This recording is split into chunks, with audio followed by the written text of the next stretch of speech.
We've done daily roundups of the World Aquatics Championships. We've given our 10 races of the World Championships. Now time to go through our top 10 swimmers of the World Championships. Will we rank Papovic ahead of Marchand and Summer McIntosh? Is Katy Leddecky's greatest ever performance putting her in our top 3? Well, let's jump straight in and discuss all. Hello everyone and welcome back to another bonus post-World Championship podcast from Propulsion Swimming. We're going to take you guys through our top 10 swimmers of the week out in Singapore. Very different from top 10 swims because that was all about the race, the spectacle. This one is kind of overall performance of the week. So there's some new names that appear on this list, some similar ones. Some different rankings at the top end of this list because, oh God, we're going to put our name to it. We're going to put them in order of 10 again, like we did swims. We didn't do that in our preview. We didn't give them a 1 to 10 of the top 10 swimmers we're looking out for. We just gave 10. We are going to put them in order.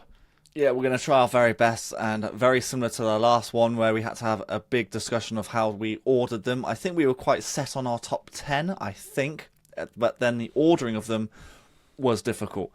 We've done our very best. Again, you will probably all disagree. Leave your comments down below and rank your top 10 swimmers. Yeah, I personally am still not happy with our decision for 1 and 2. Yeah, we'll get to it. I kind of disagree with what we're putting out, but hey, look, we'll get to that point of the podcast. This is the problem because I think I agree. So yeah, this is the problem we had.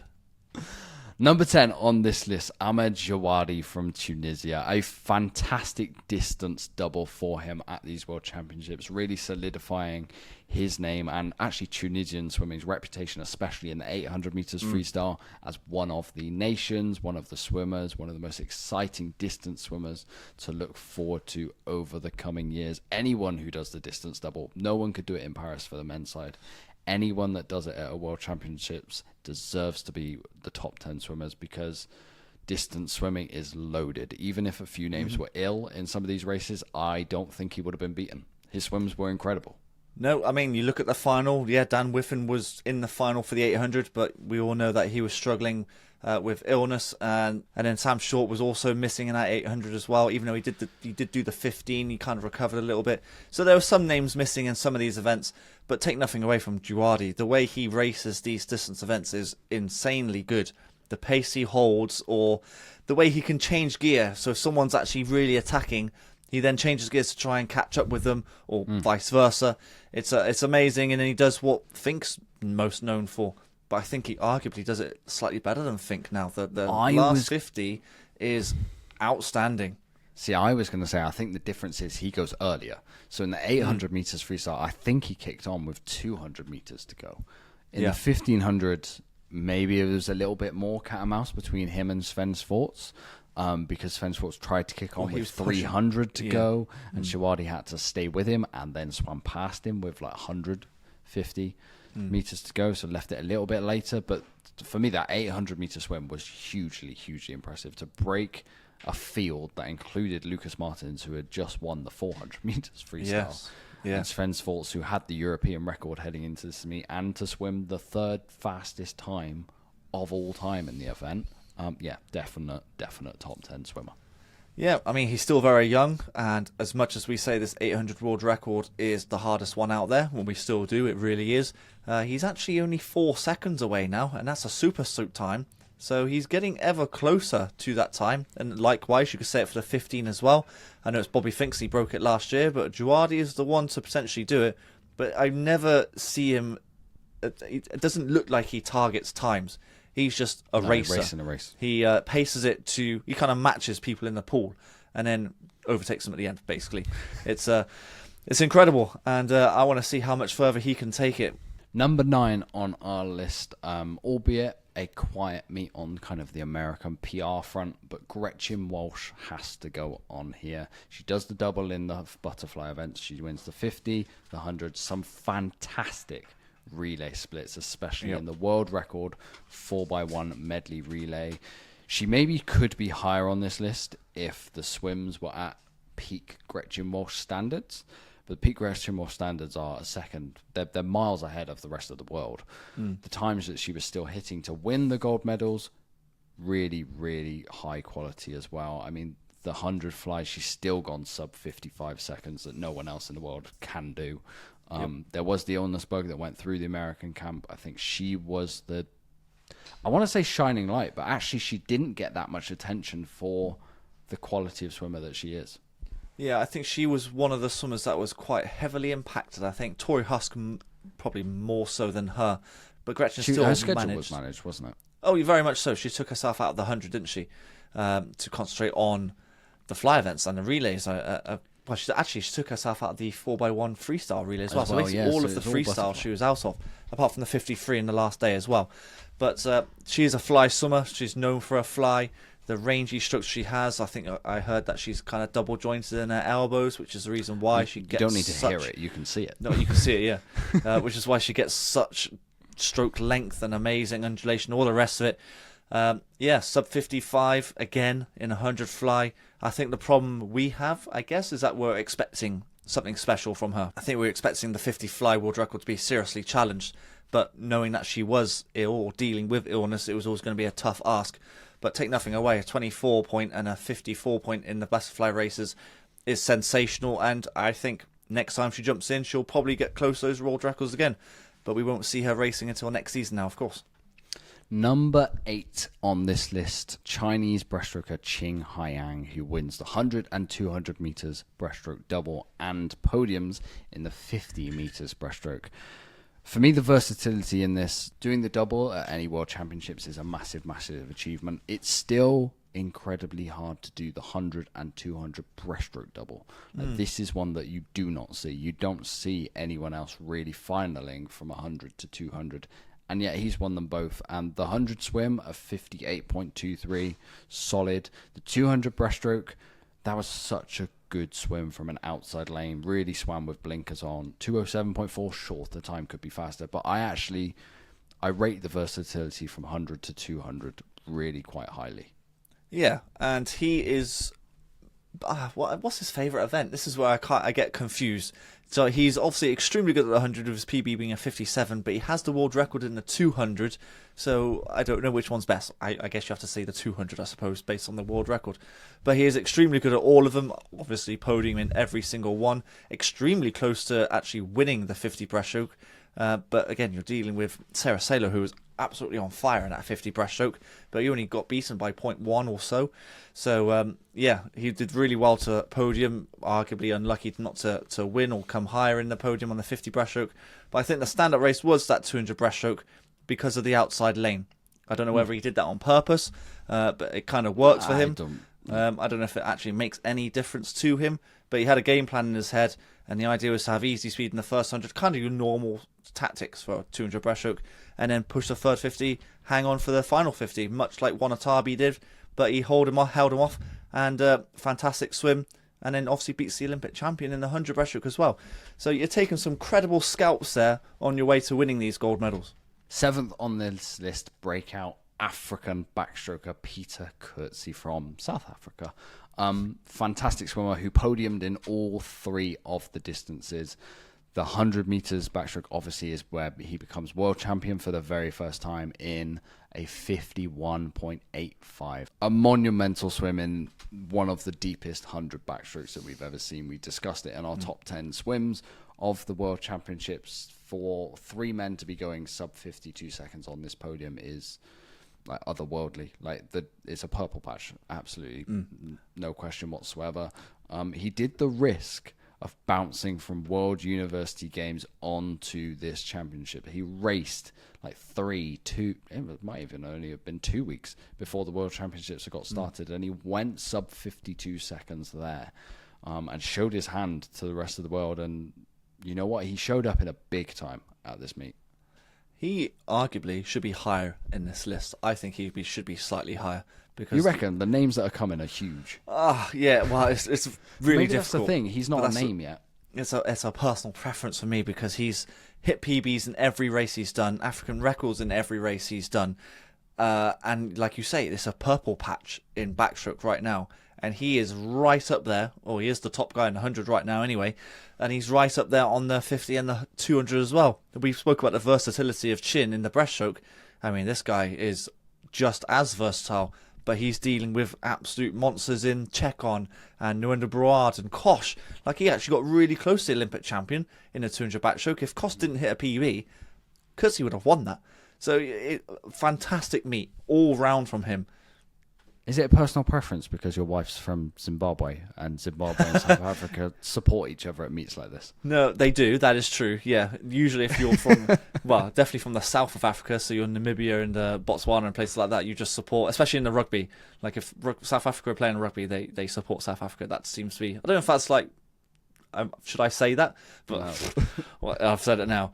But yeah, no, it's got nothing to do with that. I really appreciate the effort he put in, and it's amazing that he had a quick turnaround. And maybe I think swimmers or coaches will look into that, because if it works for him, maybe it'll work for others as well.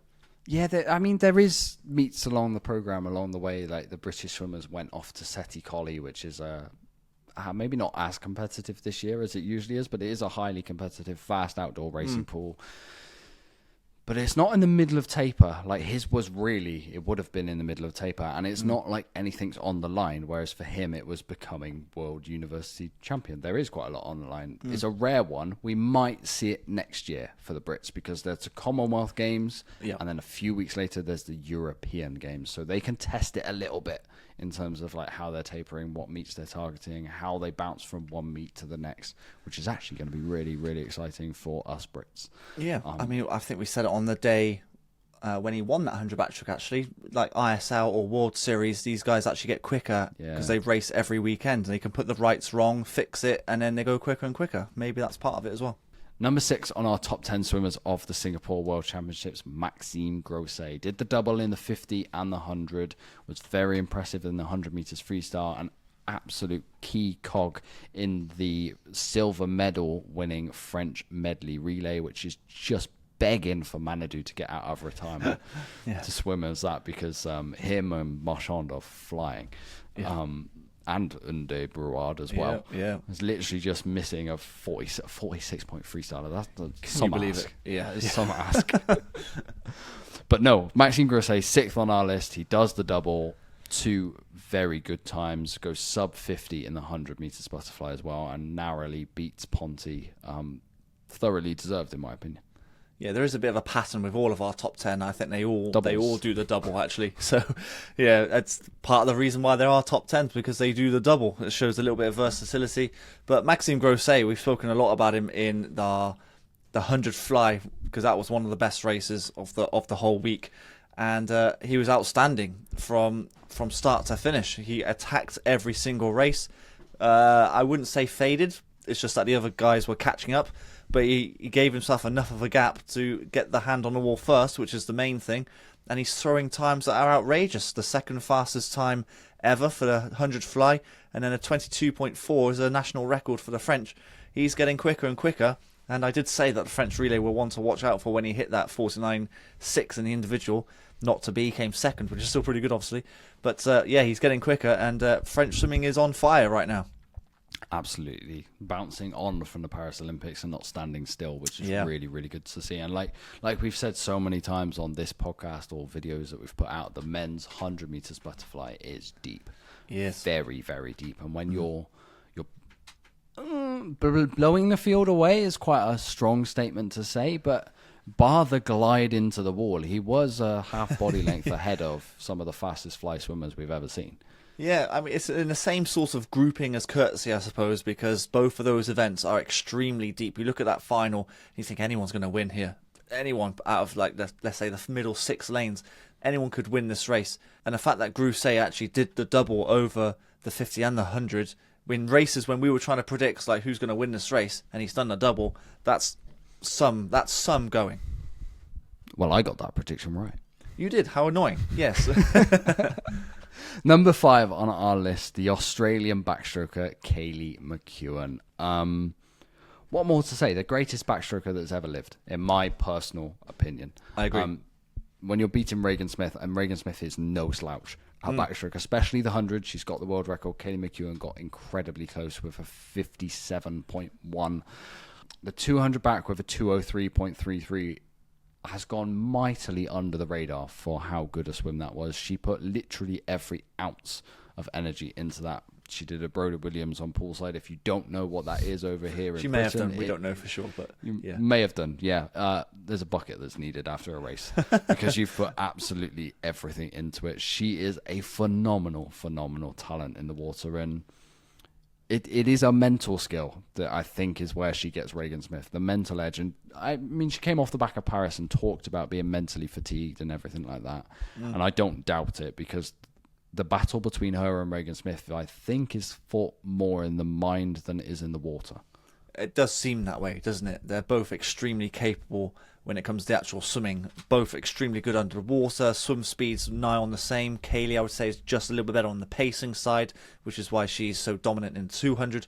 But the 100 is right bang in the middle, where they're absolutely loggerheads. It should be a coin flip whenever they race, but it isn't. It never is for me. No, it's close. It's like a sort of 55-45 in favour of Kaylee, but it's extremely close. Even though Regan did get the better of her in that relay right at the very end, only just in that medley relay. But when it comes to the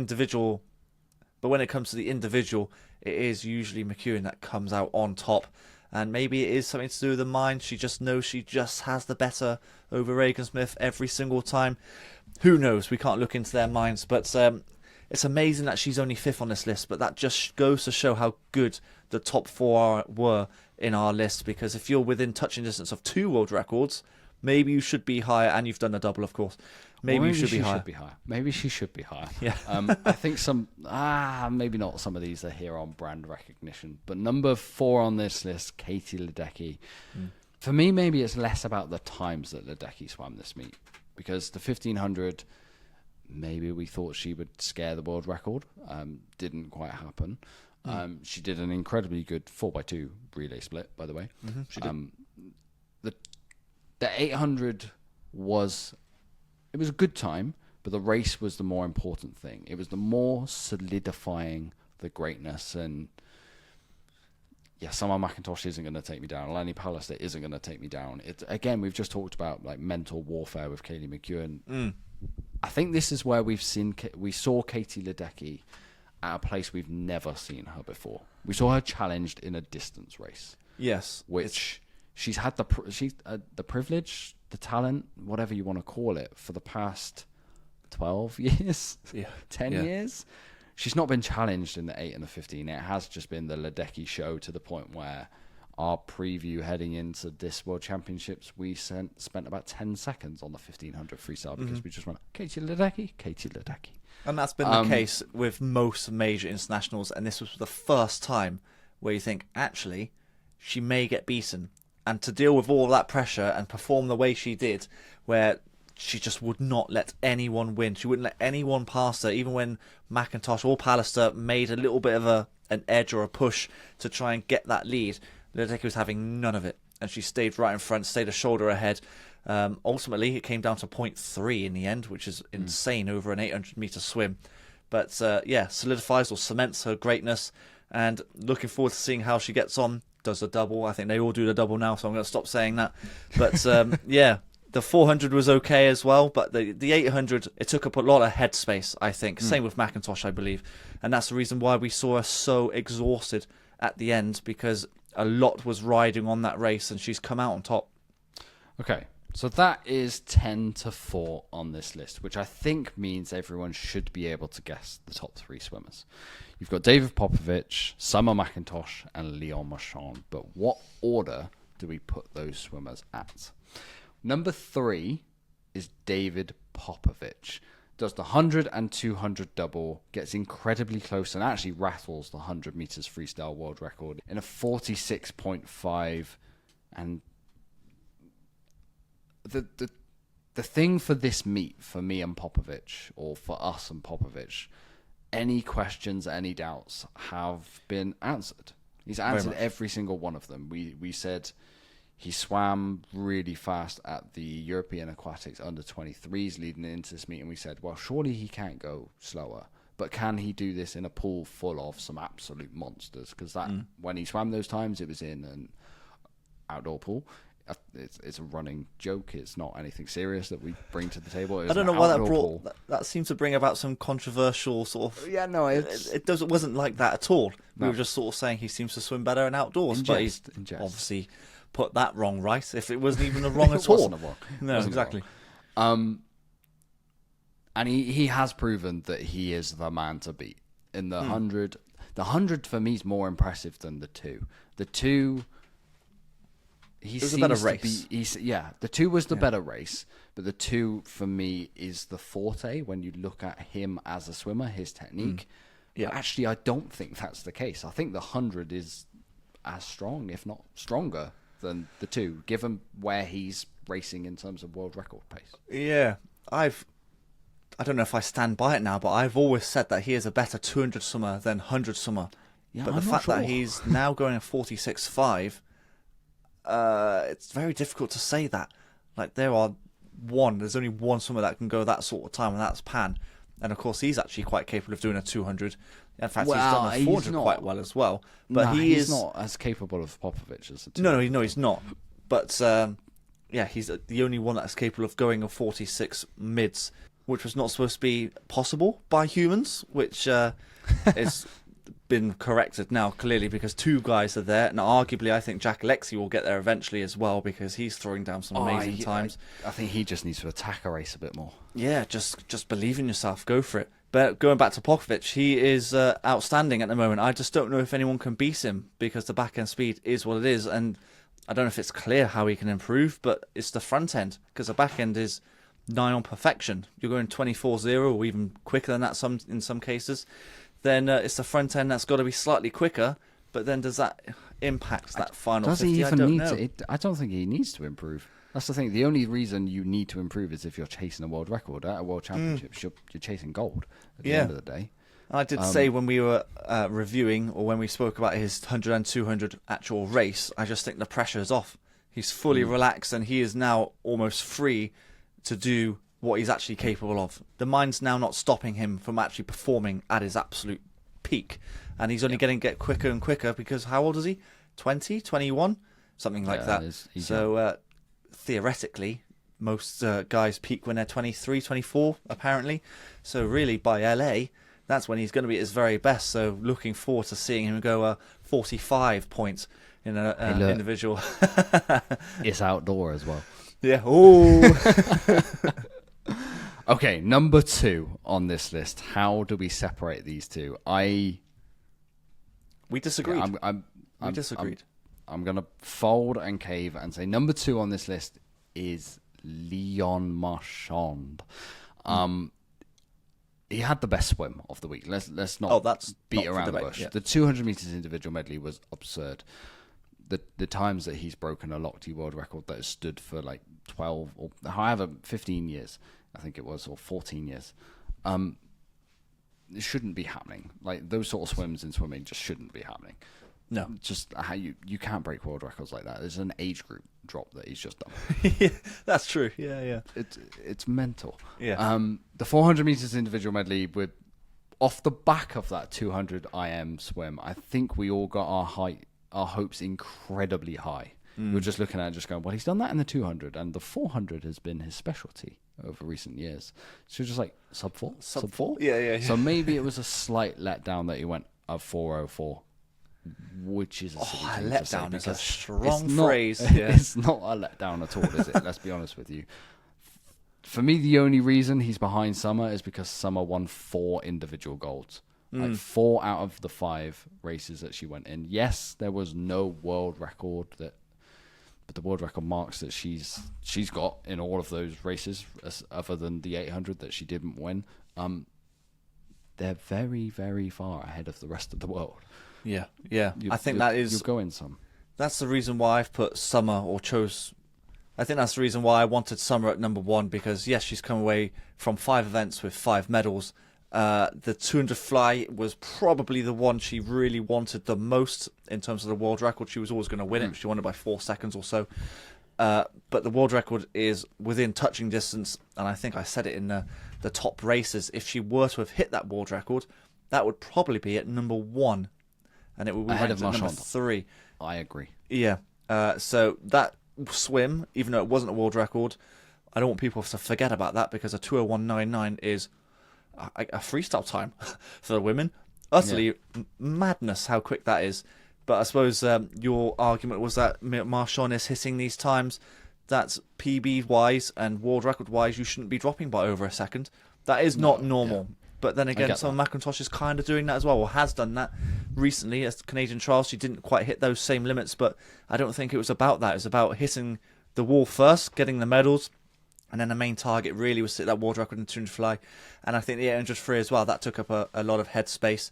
And she was amazing. I think only 18, she's only going to get better.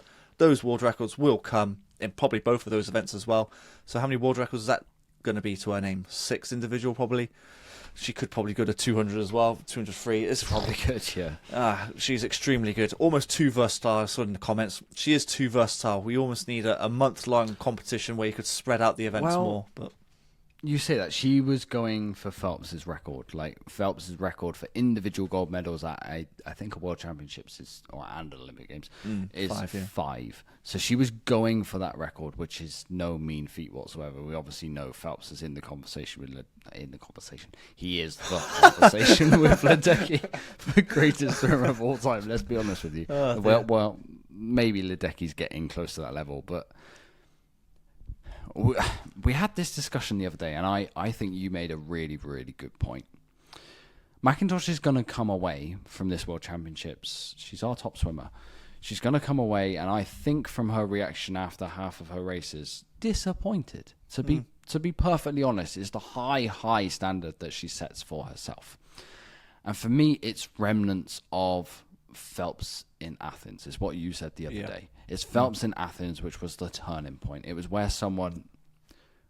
it's where he first went for this unheard of number of gold medals at an Olympic Games. I don't think it got the media buzz that it got in Beijing whatsoever. No. Albeit I was a little bit too young to know that one. This feels like Summer's Athens moment, because she's still only 18 years old. We have loads more time in the bank before LA.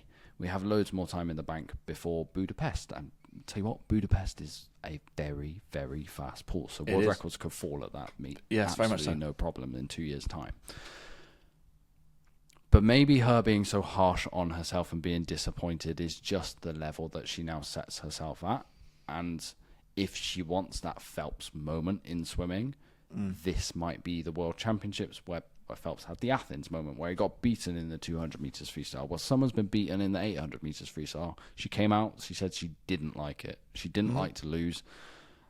She hates losing more than she likes winning, which is what a lot of these mentality warriors, let's call them, they say these things. Like Phelps hated losing more than he liked winning. I'm pretty sure about that. He was a perfectionist. Summer is a perfectionist.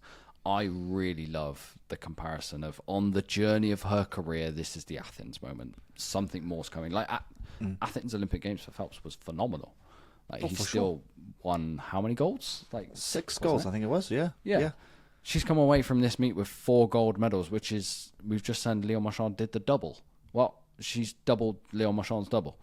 She's stuck another 2 races in there. Yeah.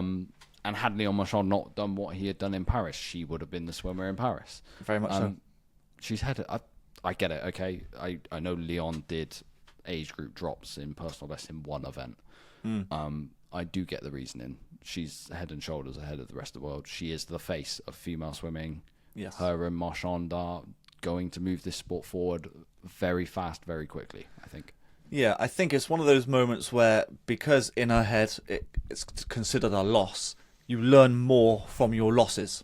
And so she'll take this, in Poshoffy's loss, and move on for future open meets and will absolutely blow the doors off. I can imagine her turning into more of a monster than she already is, and she'll lower these world records even further to the point where I don't know if anyone's going to get close to them. Like I said earlier, I think she's going to have 6 individual world records overall, which I'm not even sure Phelps had at his pomp. Can't remember. I would have to do some research. But I think she needed or does need this moment, and she'll look back when she retires at whatever age, she'll look back and think, actually, it was these Worlds that something switched and I pushed even harder and I wanted it even more. And it wouldn't surprise me if she just turns into an absolute beast now. And she wins already more is, and but more. it's going to become scary. Yeah. And I think this is the turning moment for her. Okay, that just about rounds up this bonus episode from Propulsion Swimming, talking about the top 10 swimmers of these World Championships. Let us know in the comment section below on YouTube what your top 10 swimmers are. This is, again, personal preference, not gospel, not factual, not anything like that. This is what me, Scott, him, Dan enjoyed the most about these World Championships and where we thought these swimmers deserve to be ranked. Mm-hmm. Even though I never really like ranking swimmers or ranking races, it's like everyone... All of these swimmers basically did in fact, all of these swimmers other than like one did the double. So they were all incredibly Other than Coetzee, but he medalled in all 3 backstrokes. Exactly. Okay, that just about rounds up tonight's episode from Propulsion Swimming. If you have enjoyed it, please subscribe on YouTube, Apple Podcasts, and Spotify. And me and Dan will be back very, very soon. Yeah, thank you for listening, everyone, and we'll catch you on the next one. You've been listening to the Propulsion Swimming Podcast with Scott and Dan. We want to thank you for joining us and invite you to subscribe to the show, as well as checking out the Propulsion Swimming YouTube channel for weekly tutorials and videos to get your swimming fix. We will be back next week. Until then, we'll catch you on the next one.